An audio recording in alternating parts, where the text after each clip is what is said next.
Hey, RWA Inc. community. Today we are going to take you through a little bit of a tour on the admin side of things of what we built for the private investor platform. And we are also going to take you through a few steps on the user side of things. There are certain things that we can't do today because of the signature process and because of the few missing details that we are going to update on the platform, but at least we wanted to show you where we are and why we are, pretty much 100% done with the tech, but just missing that final signature integration. Of course, this is all happening on testnet. So this is on Sefolia basenet and not on mainnet, but this will all be possible to do on the mainnet as well. But I'll hand over the microphone to Amir, our head of product, and let him kind of take us through the whole thing. We'll do it as a natural conversation. So it won't just be like a full-on presentation. I asked some questions along the way, and Amir will answer them as good as possible. But thank you for listening in, and Amir, please go ahead. Yep, thank you, Mike. So this is our current. Let me just log out and just try to log in how things work on the admin side. This is on testnet. Again, it's not the actual admin side. On mainnet. We have a dev environment that we develop things here, and then we just push it to two different environments like a stage and then the production. So this is the admin panel we have here. We create a list of the IDOs here. We have our list of users, KYC, staking pools. We define the staking pools here. And this is the new thing that we have added in the last 2-3 months, the private pools. So in this section, we can easily just create different pools for clients. This is for private fundraising, and this is just the basic info for the project here to put project name, symbol, everything, social setting, and then we have a tab for creating different and more content about the project, like tokenomics. I think we have it on the launch, just to show you what is the difference between the current content section and the previous, the one that we had previously. So all these tabs that you can see, the description, team, tokenomics, everything, we have made all these changes in the last two months, I think. Yeah. And then we have the same thing for the private rounds. And then on this section, we can just define, we can just create this smart contract here by, in the admin side. So we have, this one is just about the information about the private sale, like the price, the token price, the total token supply, the price that we are, the private allocation for that round, the target of our raise, all the things that we need, the user need to know about this project. The minimum investment, the SAFT template actually is here that we can just upload the SAFTs here, and then user will go through the signature process. The best information, start and end date, everything. And here we have the investor tiers that we can just enable or disable for, based on what we want for that private round. We can just disable all the rounds and just let the diamond tier users to invest. And actually we can have, we can set maximum investment for each user. We have the minimum investment here. We have the maximum investment here per each tier. So, we can just give the diamond tier more allocation for that private round. And so that's actually, sorry to interrupt you, Amir, but that's actually super smart, right? Because it means that we can control both which tiers can actually invest in it, so make it a more exclusive private round if we want to, but also we can differentiate between the different tiers. So if you're gold, you may only be able to get $2,000 investment into the project, but if you're a diamond, you may be able to go to $100,000 if you want to, right? So we could actually do very flexible setups here and make it very valuable to be tiered on the ecosystem. Yeah, exactly. It may depend on our wish or the client wish. So if the client, for example, has just maybe 100K raise, we may need just to put it for diamond users, or we can just add the different rounds for different users. Yeah, it gives us, more flexibility to change things here. And then we have another tab here, smart contract. Actually, we have the smart contract. We have a factory smart contract that creates a smart contract for each round. We don't need, to create a smart contract over and over. So this is just the factory smart contract. I think I can show you on case scan.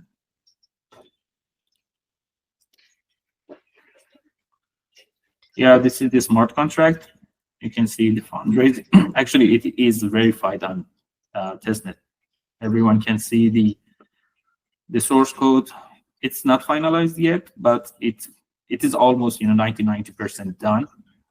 And here, everything here, users can see, can read, and all the details about the contract. This is about the fundraising contract. So here, for example, you can just see how many contract we have created by this contract. These are just testnet, just for testing different things.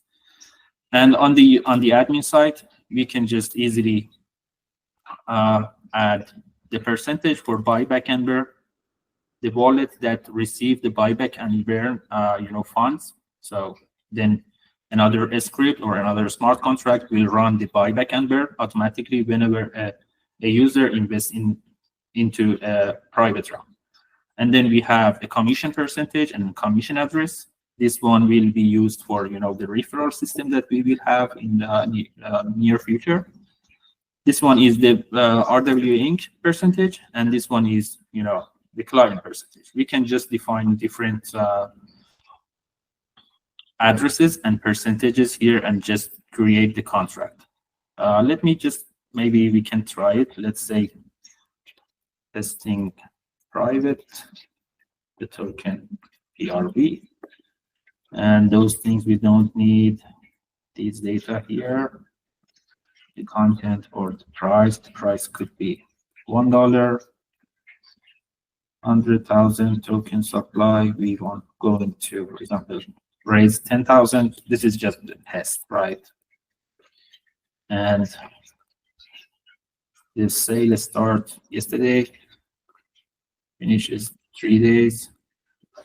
The TG is not set here, and we can just leave 5,000, 10,000, 20,000. And here we can just create it and then head over to here and just, let's say, for example, 5% for buyback, 3% for commission, 2% for RWA Inc. These are just testing, and then it calculates the client percentage. And then we can just put the addresses. I will use, this address just for all of them. And I guess it should work right now.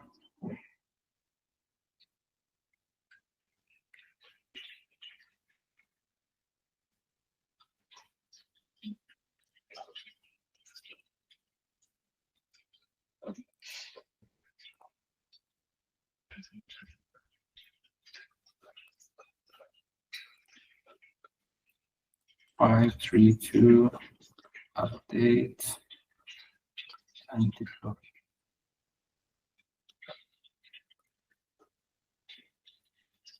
Oh, we don't have. I have fee. Let me just move some funds here.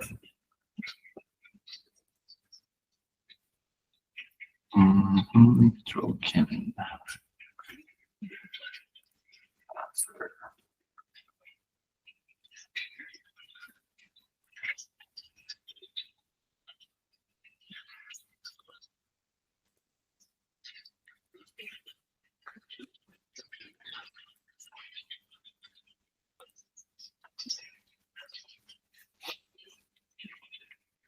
This is the Ethereum and testnet. We need it for the gas fees. No, not this one.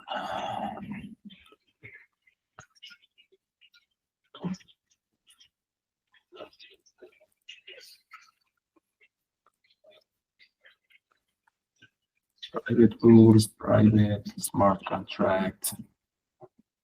Let's try to see if it works. Yeah. And confirm. So the private pool is created, and actually we have the address. When we create the smart contract, it uses the factory smart contract to create another smart contract.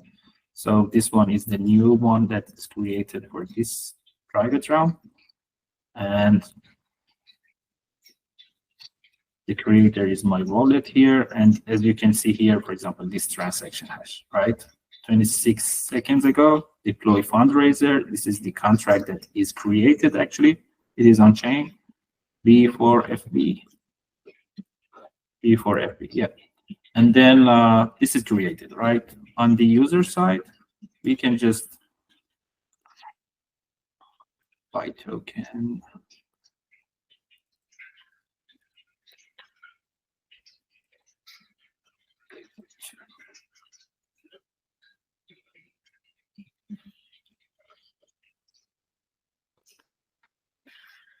This is another one, right? So in that process, we can just easily create the contract. This was the contract that we created. We can see here again, this is, transparent here. You can see the address for the contract. All the things that we put in the admin panel, they will be, available on chain for everyone to read all about all the addresses, the investment limit. So minimum investment, hard cap, and even the total raise. So when we raise the funds, everyone can see how much this round is filled. The percentage, we can just get the number of the percentage that we use in the admin panel, the hard cap, minimum investment, everything is here. So even the percentage for different, and the total raise. So and then on the user side, user just can, we have this thing. The project info will be the same as what we have for public rounds. These are just the info that we put in the admin panel, and we have it here. The new design for, the progress bar here, and the transfer tab here.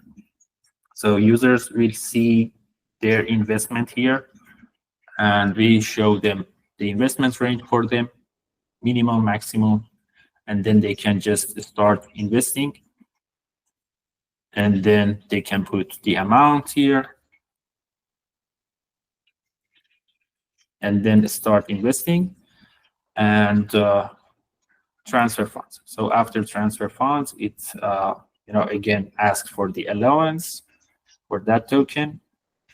And when the allowance is done, they can just transfer the funds. Just one thing, Mike, here.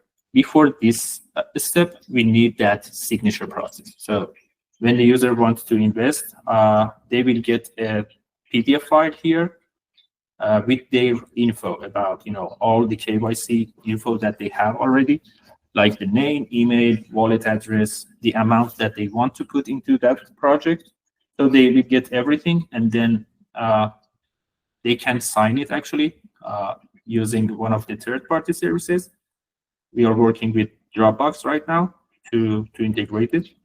So then users just can easily sign the SAFT, and then after they sign it, they can transfer the funds, And the moment the funds are received in the, through the smart contract, are received into the wallets, the SAP will be countersigned and will be sent back to them immediately after the funds are transferred.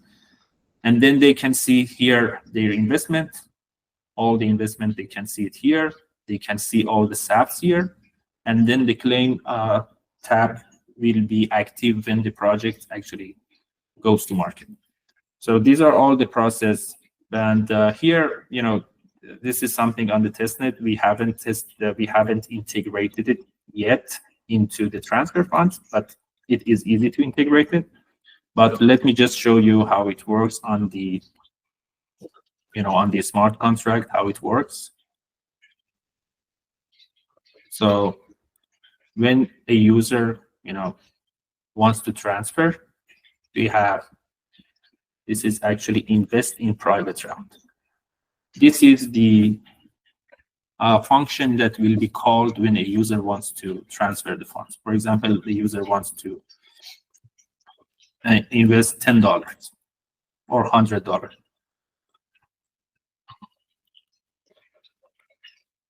When they call the transfer funds here, they start investing and sign the SAP. And when they want to transfer the funds, in reality, actually, in the background, this function will be called, right? And then they will have to approve and just sign the transaction. Let me check if the transfer. Yeah, this one is just because I haven't approved it. Let me just show one amount.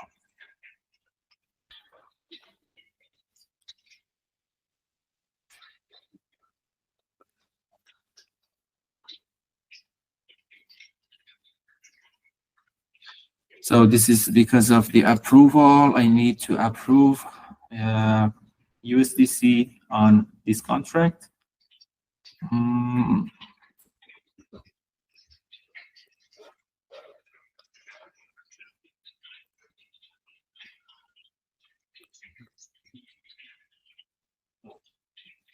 This one is different.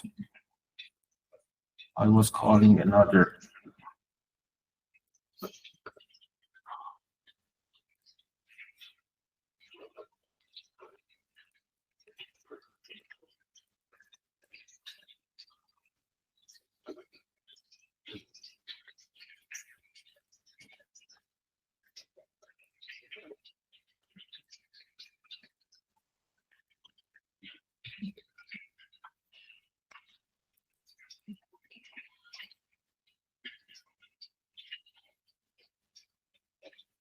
I hope it works.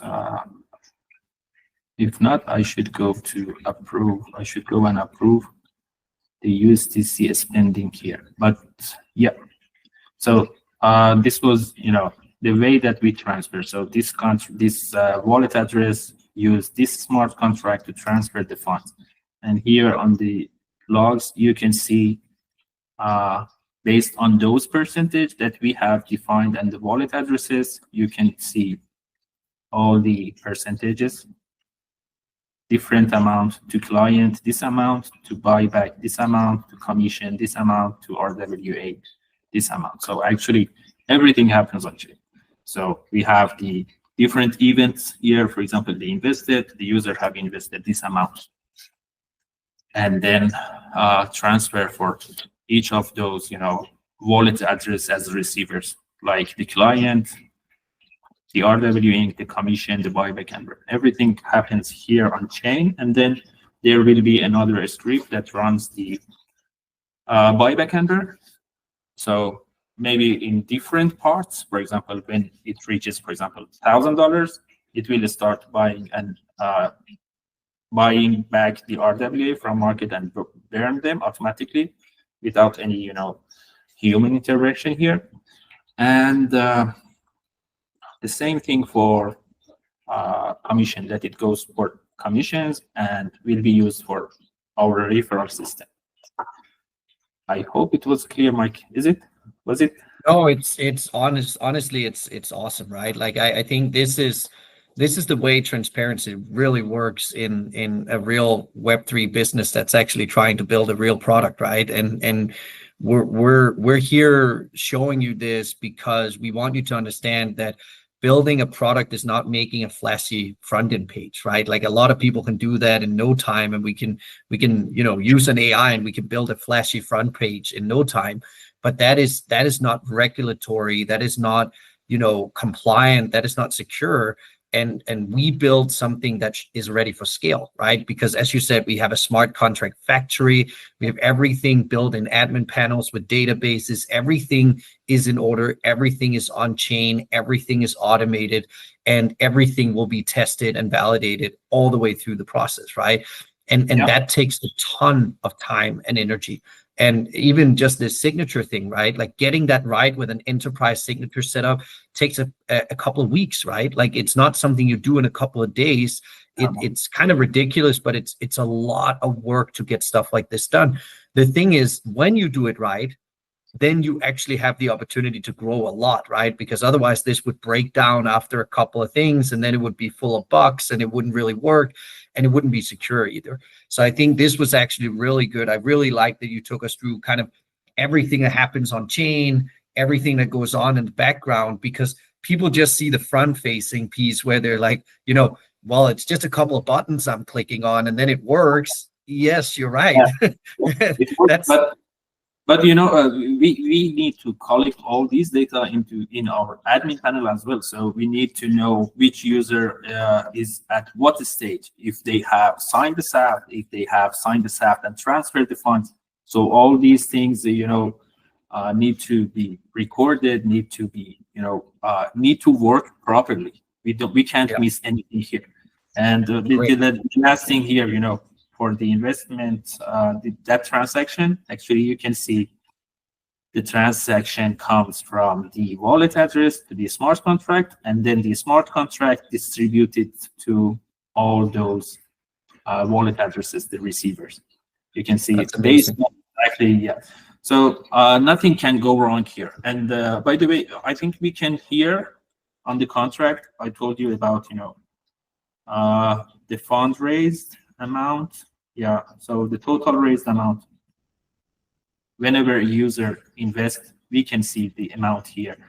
We can Yeah. actually add the number of users here, so people can easily see which wallet have invested into this project. So all the things, we are using the technology, right? It's not Yeah.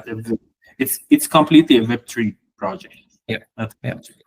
No, and I think that's the difference, right? Because a lot of people say they're Web3, but it's really a completely isolated and centralized ecosystem that lives in a backend, right? And everything can go wrong when you work in backends and not directly on chain, right? Like that's why some projects get hacked and other things like that. So like I'm just so happy that we are doing this right, and we're doing it one time right, and yeah, then we can keep building on it, right? Because you can always expand on, when you build a great foundation, you can build on top of it. If you have a very iffy foundation, it can fall apart very quickly, right?